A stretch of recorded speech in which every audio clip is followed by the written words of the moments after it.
Today we'll be talking about how to use the rhetorical device of repetition to improve the sound and the emotional impact of your writing. So let's dive right in. Repetition of words or phrases is part of the strategic use of syntax. Syntax being the order and arrangement of words and other linguistic elements. Words, punctuation, phrases, clauses, sentences, paragraphs, all of that. So why should writers use repetition? Well, for one, because it imitates the natural rhythms of speech, much like other devices such as iambic pentameter or alliteration kind of mimic the way we like to talk. Repetition mimics the natural order of speech too, because we tend to repeat things when we talk. So it sounds very natural to the ear to hear certain words and phrases repeated. Repetition also draws special emphasis to the words being repeated, as well as to the non-repetitive words around those words that connect the repetitions, because the whole idea within the phrase or within the section of text that involves repetition strategically placed is going to be more memorable that way, because you're going to remember those repetitions are going to recall the entire passage to mind, which makes it stick in the reader's mind and gives the reader something to chew on. And that's the most crucial point, is that it provides memory fodder for the audience. It gives the audience a reason to remember your book, which gives the audience a reason to get more invested in it. In your book, your story, your screenplay, your comic, whatever it happens to be. The audience is going to connect more when you use devices like repetition that draw the eye and draw the ear and give them a building concept, because each time something is repeated, the ideas behind it are further emphasized. They're emphasized on a deeper level, and they dig deeper into the reader's or the audience's subconscious. So you can overuse repetition, certainly, and I do not recommend that. That's when you get into redundancy. And repeating the opening of every sentence with the or an article like that, that is not strategic use of repetition. That's lazy writing, so don't do that, obviously, unless that's what you choose to do. There are no rules, again, but these are all guidelines, practices, and ideas that you can put to use in your writing to make it better. It's going to make it flow better, it's going to make it sound better, it's going to make it read better overall, more of a pleasure to read for the reader. There's a reason why poets use repetition constantly. There's a reason why advertisers use repetition all the time. So let's dig into some examples. What are the types of repetition? Well, to start off with, we have just very basic repetition, where you repeat words at any point within a sentence or phrase or paragraph or whatever you happen to be doing. So, famous Ralph Waldo Emerson quote, "What lies behind us and what lies before us are tiny compared to what lies within us." And that's the building of the image of what lies, with each time changing a bit. What lies behind us, meaning what's in our past, what has formed us, what has made us who we are today. And what's in our future, what lies before us, what we have coming, that we have yet to face, is tiny compared to what we have within us. That is, the potential that we have to become, what we could be, what we truly are, if we just make ourselves what we are, as Friedrich Nietzsche would say, inside. That's all built into that one sentence. It's one of the reasons why it's so memorable, is because that repetition builds the idea, and it's a very inspiring quote. It's one of the core concepts of transcendentalism, which was this major philosophic movement in the 19th century, and the reason why we still read Emerson and Henry David Thoreau, who was his students. One of them is because of his use of devices like that, his use of clever language that enhanced his message as opposed to distracting from it. So the first type of repetition I'm going to talk about today is called anaphora. Anaphora is repetition of words or phrases at the beginning of successive phrases, clauses, or sentences. So back to back to back, you repeat from J.D. Salinger's Catcher in the Rye, "It rained on his lousy tombstone," and "it rained on the grass on his stomach." It rained all over the place. Notice that it's pretty obvious where that line comes from. It's obviously some kind of funeral scene going on.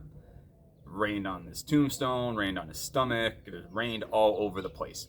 The idea that it's just raining and raining everywhere, that repetition of rain, instead of just saying it was raining and moving on with the rest of the description, bringing rain back into the description and describing the other elements, the tombstone and his lousy stomach. We can assume the corpse is lying there with the coffin open before they've closed it to lay it down into the ground.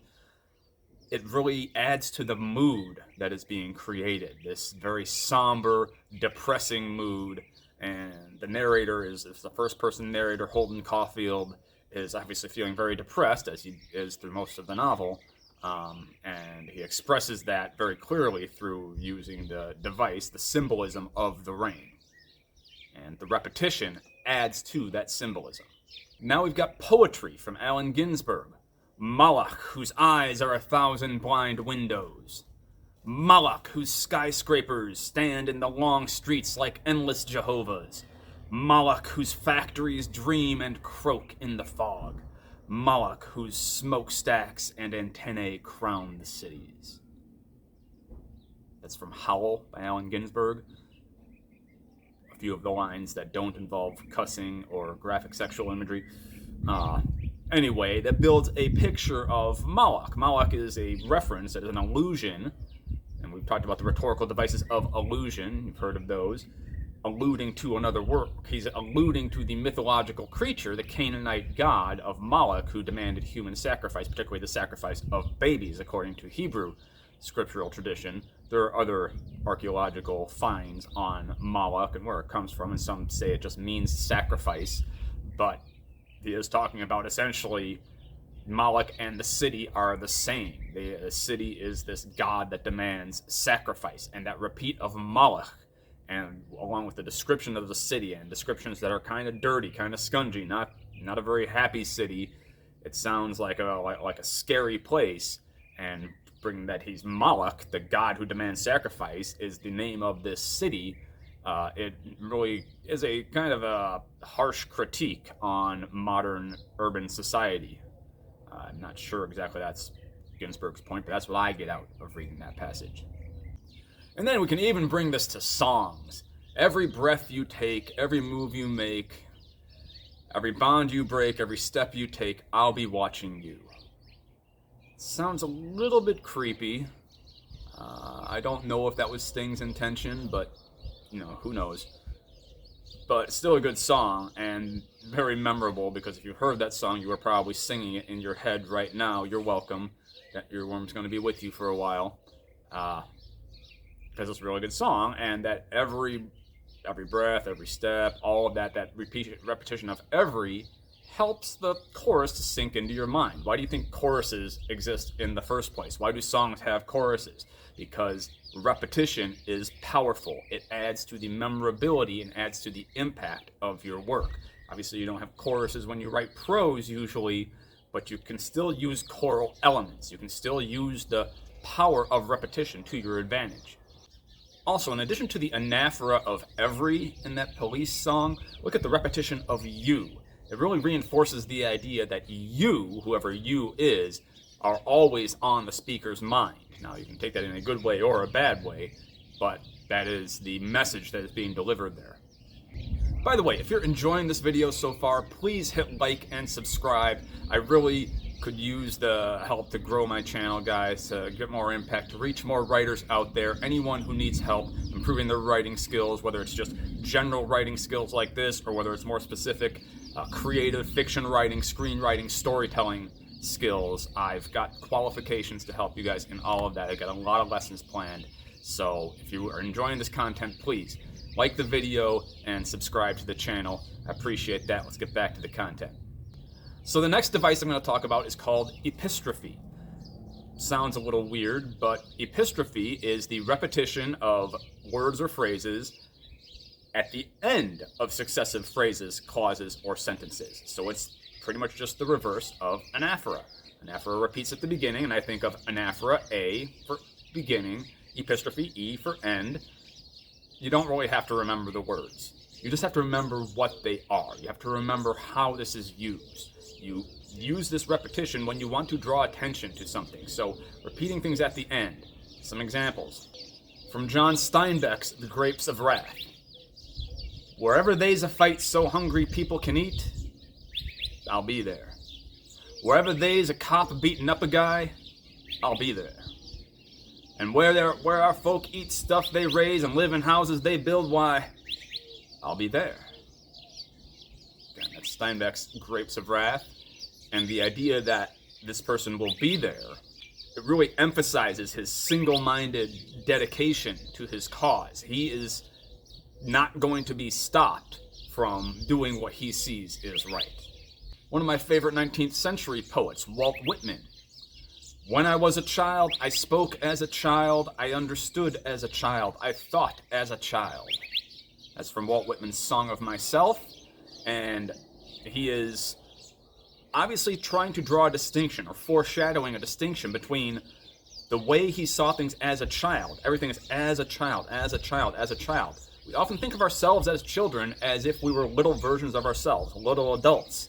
But he's really trying to draw that distinction between the child him and the adult him, whoever he has turned out to be. So that repetition of as a child really weighs down the fact that he's a different person as an adult, at least in some ways, than he was as a child. And then, of course, we have song. Because if you liked it, then you should have put a ring on it.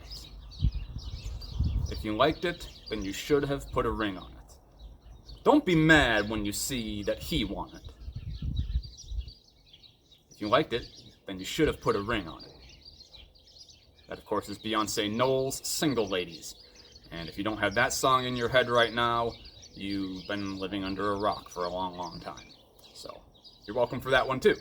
Pretty obvious, the epistrophe in that song is reminding the person that, hey, maybe you should have sealed the deal. Maybe you should have popped the question when you had the chance.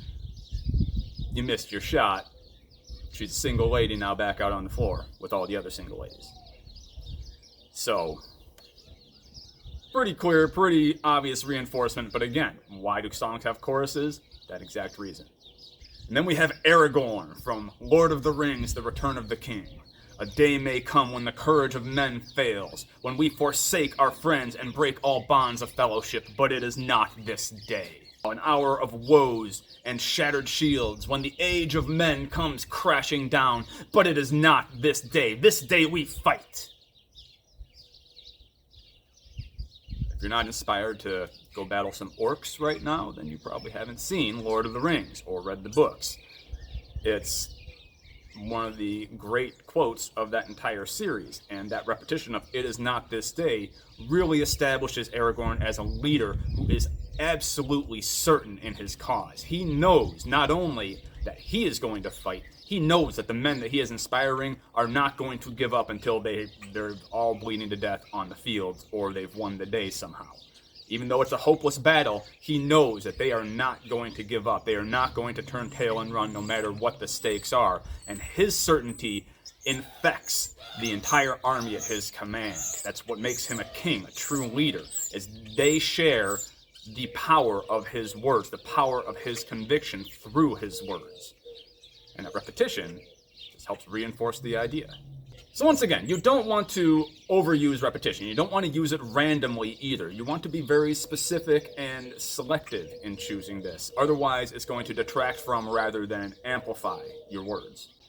But used thoughtfully and sparingly, repetition can be a very useful tool in description to build an image or an idea or reinforce an idea, or in dialogue to build character, to reinforce character. Like that quote we just heard from Aragorn, "It is not this day." Well, that reinforces his character. That shows his conviction. That's when he truly comes into himself as a leader and shows that he is worthy to be king, which is right at the climax of the third book. So it is at the climax of the story that he fully comes into himself, fulfills his arc toward the kingship. And he needed that speech as much as the people he was speaking to needed to hear it. He needed that to complete his character arc. And that's why it's so important that he repeats that phrase, that his certainty that it is not this day, that today, we are men and we are striding forward and we are going to fight to our last breath. that's the impact that it has, that repetition has. And it shows us the character that he is and how he has become. You can get a lot out of character, out of what is important to a character, what matters most to a character, what the character values, what drives that character, through what the character repeats, what the character says. And some characters repeat catchphrases. They say the same thing lots and lots of times because it is part of who they are, kind of establishes part of their motivations and drives. So now it's your turn. Give this a try yourself. I've done it myself, and I'll share some descriptive passages with you later on, maybe at our next video. But write a descriptive scene or a character monologue that makes use of anaphora or epistrophe or just general repetition. Repeat at the beginning, the end, or wherever you want it to be. Give it a try and see if it can improve the impact, the memorability of your descriptions, or give you more insight into a character. I'd love to hear what you come up with, so post your results in the comments below if you would. I'd love to hear that. And again, thank you guys so much for watching this video. Please like and subscribe. Again, I really appreciate that, and I will continue to deliver as much good content as I can come up with, and I'm not going to give you guys anything that you cannot use in your writing. Some of my stuff is going to be higher level, some of it's going to be more nitty-gritty like this, but it's all going to be stuff that you can use. I really want to be useful to you, so get the chat going in the comments. Let me know how I can help. Happy to do it. Thank you guys. Until then, good luck, good writing, peace.